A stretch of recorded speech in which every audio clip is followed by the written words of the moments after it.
pasa?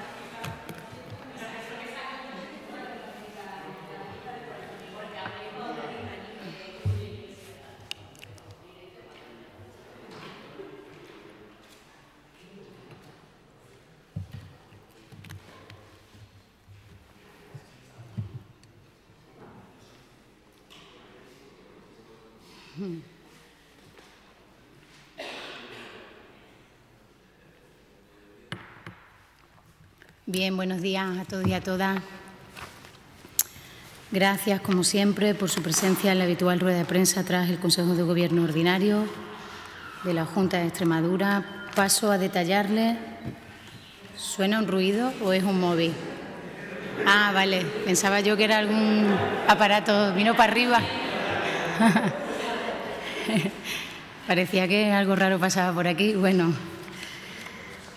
Bueno, venga, pues vamos a abordar los asuntos más importantes que se han aprobado hoy en el Consejo de Gobierno. Y en primer lugar, y sé que ha comparecido ante ustedes también hace una hora aproximadamente el director general de la Agencia Extremeña de Cooperación, Ángel Calle.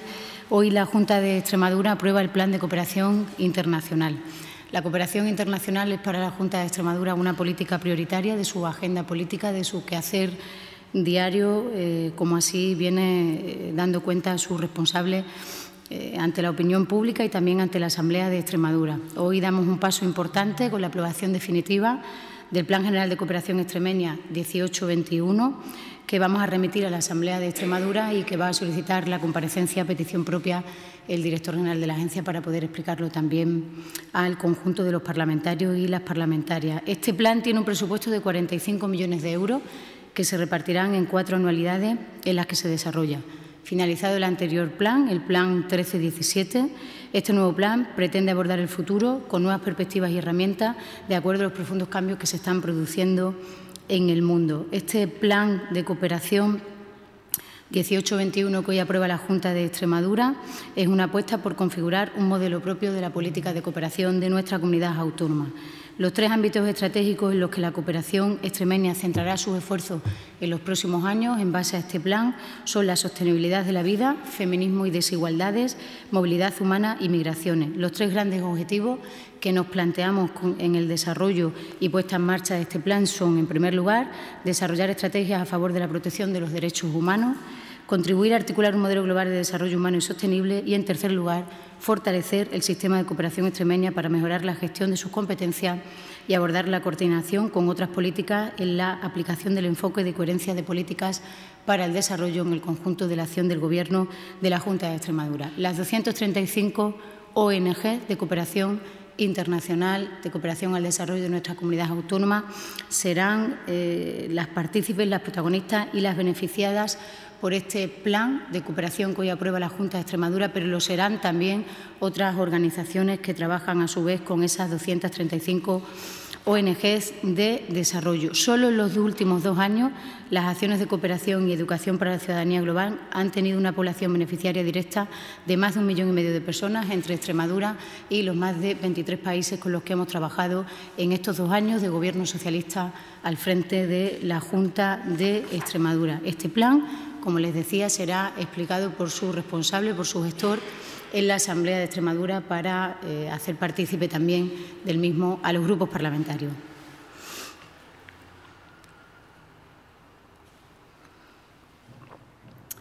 Cuando llegamos al Gobierno, en octubre del 2015, pusimos en marcha una medida de la que veníamos hablando 2 años antes de manera insistente cuando éramos la oposición de esta región, y era articular una medida que permitiera a las familias más vulnerables en Extremadura que no pasaran frío en sus hogares y que no tuvieran los suministros, los mínimos vitales garantizados por las administraciones públicas que tenemos el deber de proteger a los ciudadanos más vulnerables. Pusimos en marcha en octubre del 2015 ese decreto, un decreto que modificamos al año siguiente, en el año 16, por petición de nuestros alcaldes para hacerlo su tramitación más fácil a los ayuntamientos, y hoy la Junta de Extremadura vuelve a modificar el decreto de 2016 por el que se establecen las bases reguladoras de subvenciones a conceder por la Junta de Extremadura a los municipios de la región para la financiación de las ayudas a mínimos vitales. ¿Por qué cambiamos de nuevo este decreto con una ayuda que creemos muy importante desde nuestra llegada al Gobierno?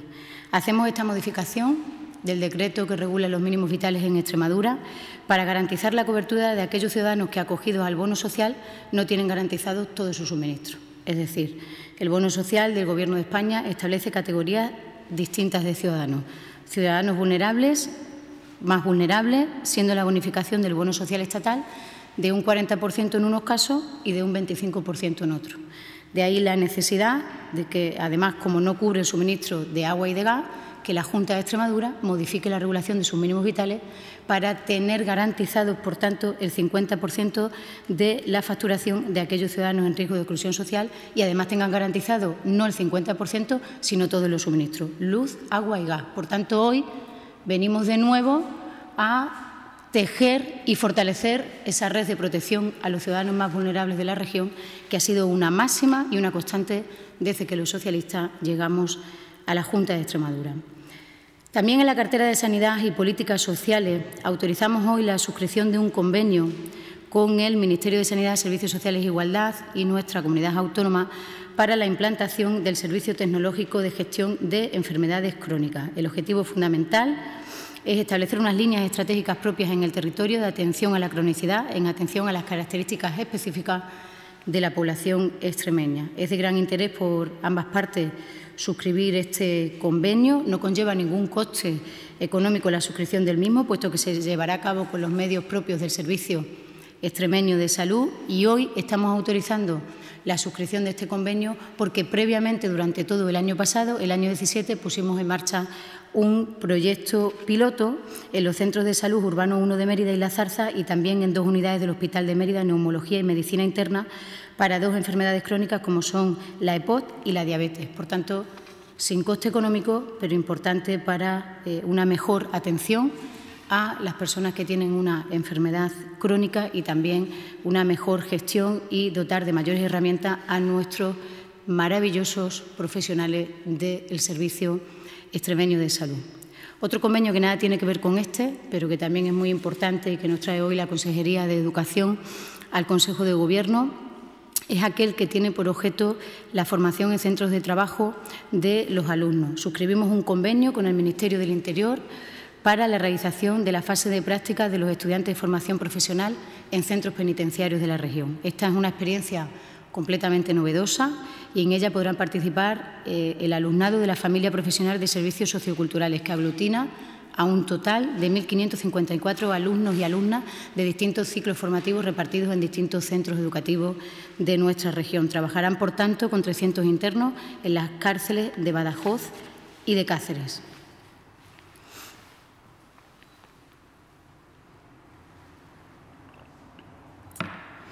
Ve la luz verde hoy el 5º Plan Estratégico para la Igualdad entre Hombres y Mujeres 17-21 de nuestra comunidad autónoma. Un plan de igualdad para los próximos 4 años, un plan transversal y un plan que es la piedra angular de las políticas que desarrolla el Instituto de la Mujer de Extremadura y, por ende, el conjunto del Gobierno de la Junta de Extremadura. Un plan que tiene un presupuesto de 241 millones de euros, un plan de igualdad que se ha trabajado de abajo hacia arriba, con una gran participación de la ciudadanía, de las organizaciones de mujeres, un plan que ve hoy la luz verde en el Consejo de Gobierno de la Junta de Extremadura, tras recibir previamente el consenso de los agentes sociales y económicos, de los partidos con representación parlamentaria que también han participado en la elaboración del mismo, el Consejo de Participación de la Mujer de Extremadura y de la Comisión Permanente para la Erradicación de la Violencia de Género de nuestra región. La participación y el consenso, por tanto, son señas de identidad de este plan de igualdad, un plan estratégico donde queremos destacar las siguientes novedades. Es un plan perfectamente presupuestado, lo que muestra el compromiso de este Gobierno y del presidente Fernández Vara por la lucha y por la consecución de una igualdad real y efectiva más allá de lo que dictan las normas que tanto tiempo llevan aprobadas en nuestro país y en nuestra región. Es un plan que contiene por vez primera una estrategia contra la violencia de género y por primera vez esa estrategia contra la violencia de género en Extremadura está presupuestada. Del total de 241 millones de euros con los que va a contar este plan para desarrollar en los próximos años, 23.370.000 euros corresponden a esa estrategia específica que quiere luchar con esta lacra social a la que todos los poderes públicos estamos obligados y también las autonomías. Porque esta autonomía que viene exigiendo de manera reiterada al Gobierno de España que por favor ponga en marcha los 200 millones de euros que se comprometió con todos los partidos políticos que iban a formar parte del Pacto de Estado contra la Violencia de Género. Estamos en disposición hoy, una vez más, de alzar la voz porque esta autonomía, pese a sus dificultades económicas, hace un esfuerzo de Fondo CA, Fondo Comunidad Autónoma, para poder decir que la estrategia que viene a luchar contra la violencia de género en nuestra región y que forma parte de este plan tiene una dotación con un esfuerzo presupuestario importante de 23 millones de euros. Por primera vez, este plan tendrá una evaluación interna y tendrá una evaluación, porque el cuarto plan del Gobierno anterior no ha podido ser evaluado por este Gobierno que ahora está aquí, porque no tenía indicadores para la evaluación. Por tanto, este plan contiene indicadores, pero además tendrá una evaluación interna que probablemente nos indicará aquello en lo que debemos seguir trabajando o aquello que no hicimos bien en el desarrollo del plan que hoy inicia su andadura. Las actuaciones que contiene el Plan de Igualdad, que al término de la rueda de prensa podemos facilitarle en su totalidad para que ustedes también puedan leerlo, están recogidos en 6 ejes que emanan 50 medidas que configuran la estrategia integral del propio plan. Los ejes del quinto plan son los siguientes: estrategia integral contra la violencia de género, la que les decía que está dotada con 23 millones de euros, políticas públicas con perspectiva de género, ahí engloba el conjunto de la acción del Gobierno y de los distintos departamentos de la Administración regional, promoción no sectorializada de la igualdad, participación ciudadana por la igualdad, muy importante, el compromiso cada vez mayor de la sociedad con los temas que tienen que ver con la igualdad entre hombres y mujeres, igualdad y transformación social y, por último, como les decía, después de esos 5 ejes, la necesaria evaluación y los indicadores de evaluación de una herramienta tan poderosa como un plan estratégico de igualdad entre hombres y mujeres. Entre las medidas más importantes tenemos que desarrollar aquellas que contienen la estrategia contra la violencia de género, aquellas que vamos a poner en marcha para los planes de igualdad en los centros educativos. Por la educación pasa que cambie muchas de las cosas que leemos cada día respecto de las desigualdades entre hombres y mujeres en nuestro país, en nuestra sociedad, y también las medidas para eliminar la brecha salarial. Y tenemos que hablar de esto, aunque el presidente del Gobierno de España lo quiera negar. Tenemos que hablar de la brecha salarial, una brecha salarial que en nuestro país se encuentra en el 22% y que ese 22% se traduce en aquellas mujeres que se esforzaron, que se prepararon y que realizando el mismo trabajo que sus compañeros varones tienen un salario inferior, siendo una discriminación directa que los poderes públicos estamos obligados a abordar y que los poderes públicos estamos obligados a poner respuesta al conjunto de los ciudadanos y al 50% del talento de este país, de la productividad y del crecimiento que son las mujeres. Por tanto, contentos de traer hoy aquí este plan de igualdad, del que también hablaremos en la Asamblea de Extremadura, porque también solicitaremos la comparecencia a petición propia de la consejera de Igualdad de la Junta de Extremadura para que en comisión podamos hablar de manera más pormenorizada que la pequeña reseña y explicación que yo puedo darle hoy en esta rueda de prensa. No obstante, al término de la misma les acompañaremos de todo el documento para que ustedes puedan también, muy importante, el papel que los medios de comunicación tienen en la lucha contra la violencia de género, muy importante el papel que los medios de comunicación tienen en toda esta tarea tan importante que tenemos entre todos de la lucha por la igualdad entre hombres y mujeres, y tanto es así que en un desayuno informativo que tuvimos con los directores de los medios de comunicación a final de diciembre, el presidente de la Junta se comprometió, y ya les digo que la semana que viene estará en disposición de convocar a todos los medios de comunicación de la región para establecer una mesa de diálogo y de debate de qué papel han de tener los medios de comunicación de Extremadura en todo lo que tiene que ver con la lucha contra la violencia de género y con potenciar la igualdad en ese papel tan fundamental que tienen los medios de comunicación también para educar a los ciudadanos.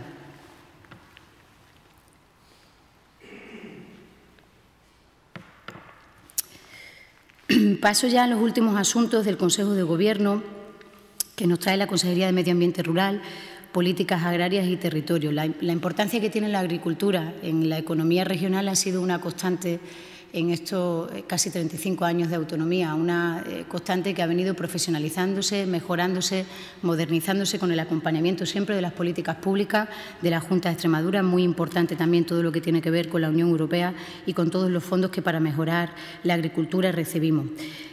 El regadío es un sector estratégico que permite además a los agricultores mejorar su rendimiento, su competitividad y también su calidad de vida. En Extremadura la superficie dedicada a los cultivos de regadío es de 250.000 hectáreas, lo que representa casi un 18% de las superficies de tierras de cultivo y que, sin embargo, genera el 61% de la producción final agrícola. La zona de Tierra de Barros, como ustedes conocen, ocupa una extensa área situada en la parte central de la provincia de Badajoz, concretamente 12 términos municipales, que tradicionalmente cultiva viñedo para vinificación y olivar. Dentro de las zonas potenciales para el desarrollo de los nuevos regadíos en Extremadura, de los que venimos hablando de manera reiterada desde el inicio de la legislatura, la zona de Tierra de Barros se presenta en las mejores condiciones para su desarrollo.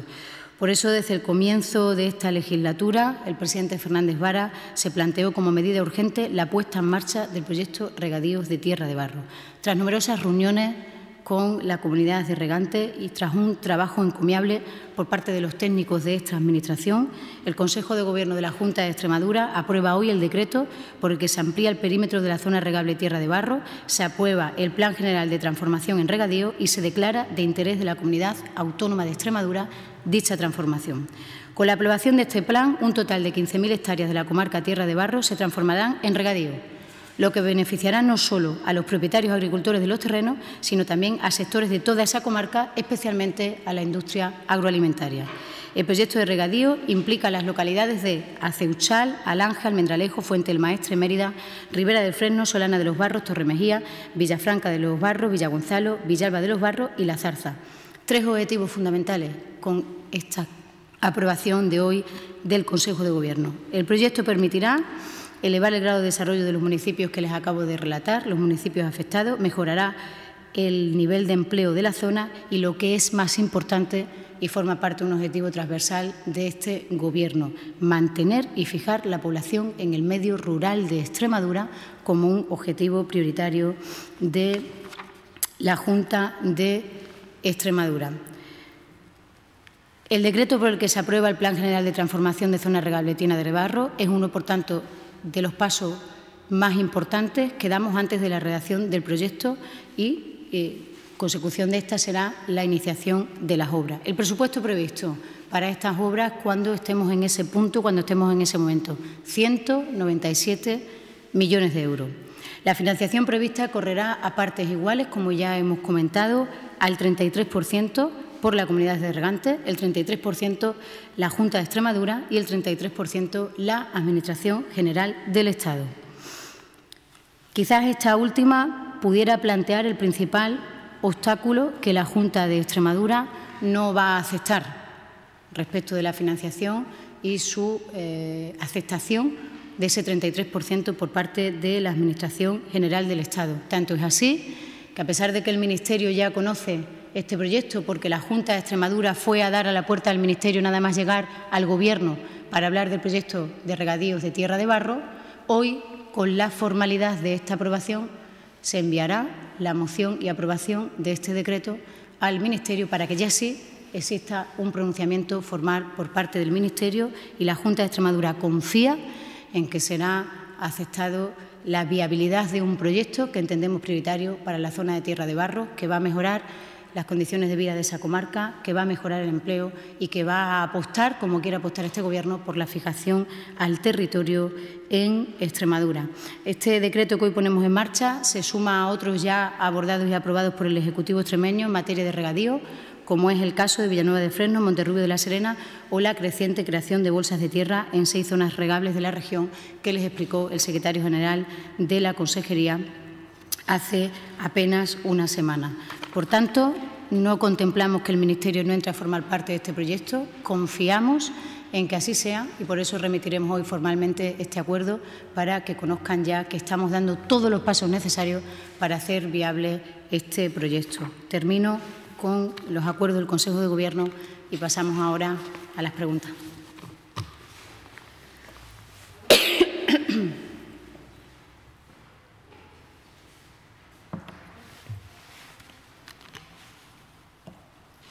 Buenos días. Buenos días. Sobre esto último, sobre el tema de los regadíos, dicen que no contemplan que el Ministerio no vaya a formar parte, pero si se da el caso, correría algún tipo de peligro la viabilidad de este proyecto. De momento no lo contemplamos y, por tanto, la Junta de Extremadura, con el máximo respeto institucional, va a trabajar hasta la última consecuencia para que el Gobierno de España entre a formar parte de un proyecto que es viable, y este Gobierno no puede aceptar la negatividad que no atiende a razones. Y como no hay un pronunciamiento formal a este respecto, sí ha habido reuniones de trabajo donde se le ha dado conocimiento de que la Junta de Extremadura con la comunidad de regantes ya estaba trabajando y los técnicos de nuestra Administración ya estaban trabajando. Por tanto, ahora estamos en el inicio de la formalidad. Y como estamos en el inicio de la formalidad, confiamos en llegar a buen puerto.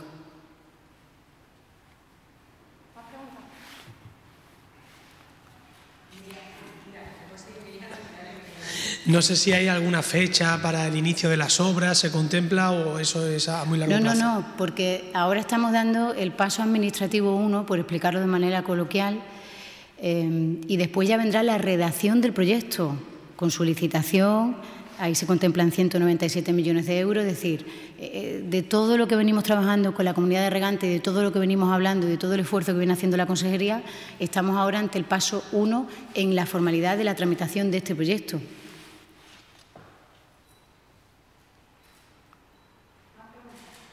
En esta legislatura, porque es que de este proyecto se habló mucho también en la legislatura pasada, aquí en esta misma mesa y en la Asamblea de Extremadura, y era papel mojado y brindis al sol. Hoy estamos ante una realidad, por eso confiamos en hacer una buena gestión y un buen camino hacia el entendimiento y receptividad por ambas partes, y confiamos en que así nos reciban en el Ministerio. Buenos días. Yo quería preguntarle por otro asunto, un poco enrevesado. El Ministerio de Energía ha publicado hoy en el Boletín Oficial del Estado un anuncio en el que pide, leo literalmente porque... Sí, no se preocupe, tranquila. Vale. Básicamente se pide un suplemento territorial que tendrán que pagar los consumidores en su factura de la luz. Se requiere información a las comunidades autónomas de los tributos en el año 2013 y a tenor de esa información se haría un recuento para redistribuir ese dinero de más pagado entre los consumidores. Fue una decisión del Tribunal Constitucional, según viene publicado hoy en el Boletín Oficial del Estado. No sé si la comunidad autónoma ha tenido ya tiempo de leer esta publicación oficial que viene hoy en el BOE y, bueno, si se piensa remitir esa información que demanda el Ministerio. A la última pregunta que me hace, por supuesto. Si algo estamos haciendo de manera constante y puntual en esta comunidad autónoma es remitir la información al Ministerio, de toda índole, de todas las consejerías, y me consta que en la vicepresidencia del Gobierno no hacen otra cuestión. No conozco esto que me dice ahora por usted. La vicepresidenta del Gobierno, que es la que se encarga de estas cuestiones, no ha comentado nada en el Consejo de Gobierno. Por tanto, usted ya me aventuraba que era una cuestión enrevesada por la poca información que tenemos, y esta portavoz ha de ser prudente en una cuestión así. Por tanto, no estoy en disposición de poder fijar una posición en este momento, pero como sí bien hago siempre, al término de la rueda de prensa me aseguraré de que podamos mandarle la información a usted o a todos los medios de comunicación que nos soliciten a este respecto. Pero ya le digo que información que nos pide el Ministerio, seguro que ya la están preparando en la Consejería de Hacienda y Administración Pública para remitírsela cuanto antes.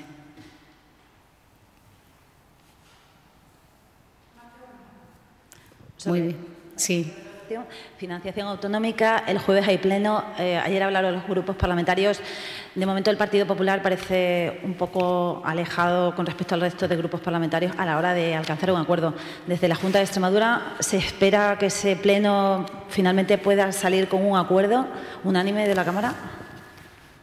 Nosotros estamos trabajando ya. El portavoz de nuestro grupo parlamentario PSOE-SIE está desde hoy ya negociando con los grupos una propuesta de resolución que entendemos viene a resumir la posición global que entendemos ha de tener nuestra comunidad autónoma ante la reforma del sistema de financiación autonómica. Por tanto, nosotros vamos al pleno del jueves convencidos de que estamos haciendo lo que tenemos que hacer.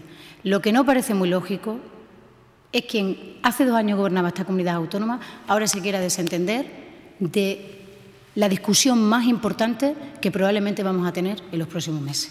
Eso es lo que no se entiende y yo no lo entiendo. Allá ellos.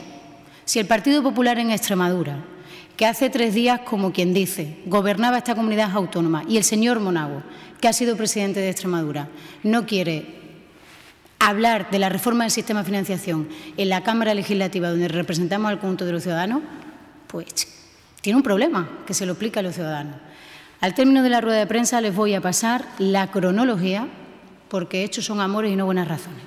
La cronología de lo que es este Gobierno de la Junta de Extremadura y la iniciativa, porque estamos preocupados por los liderazgos. Ya votarán los ciudadanos dentro de unos meses, de nuevo, quién quieren que gobierne los destinos de esta tierra. De momento, es Guillermo Fernández Vara el presidente. Y esta es la iniciativa que este Gobierno ha hecho desde que llegamos aquí. Todo por consenso, todo desde el diálogo. No porque tengamos falta de mayoría absoluta en la Cámara, sino porque entendemos que este es un tema donde los extremeños hemos de estar unidos y, por tanto, sus representantes públicos también. Al margen de las distintas formas de pensar o posicionamientos que tengamos en otras cuestiones sobre las que tendremos que discutir. El regadío de tierra de barro, las becas, los mínimos vitales, lo que quieran. Pero desde el inicio de la legislatura, el Gobierno de Guillermo Fernández Vara tomó la iniciativa para liderar una posición común y para encontrar un punto común entre todas las fuerzas políticas que nos hagan más fuertes. Porque Moneo, ¿qué es lo que está proponiendo? Que hagamos alianzas unos territorios con otros para que este problema no se pueda solucionar. Ese no es el modelo de Guillermo Fernández Vara. El modelo de Guillermo Fernández Vara es el entendimiento, el consenso, el diálogo, la discusión para llegar a fortalecer los derechos públicos fundamentales de los ciudadanos, que es de lo que se trata aquí. ¿Cuánto nos valen los derechos públicos fundamentales de los ciudadanos? La sanidad, la educación, abrir los colegios y los institutos de Extremadura cada día, los centros de salud. Eso es de lo que estamos hablando aquí. El debate no puede ser si el formato de pleno monográfico es válido o no, porque los ciudadanos dirán que de qué estamos hablando. Y nosotros vamos el día 1 a la Asamblea a discutir con los grupos políticos de cuánto nos vale en este país tener una sanidad de calidad, tener una educación de calidad y que los ciudadanos tengan sus derechos por ser españoles y no por el territorio donde viven. Y lo demás es un ruido innecesario que, como dijo ayer el presidente de la Junta, tiene muchas cosas que hacer y no estamos para contestar a tonterías.